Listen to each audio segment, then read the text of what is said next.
Ayatul-Kursi is very powerful. Do you read it every day, every morning, every evening? When you repeat these verses with sincerity, Allah says they are so powerful that the jinn will not come near. Allahu Akbar. Of a magician, a lady from Russia.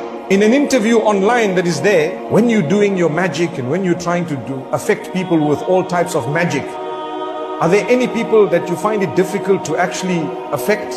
She says, yes, the Muslims. The practicing Muslims who pray 5 times a day. These are the words of a non-Muslim.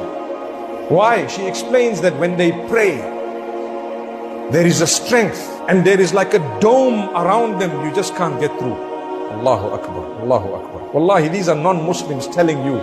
And you think that this Quran we have been blessed with is something minor. It is the most amazing gift that you have.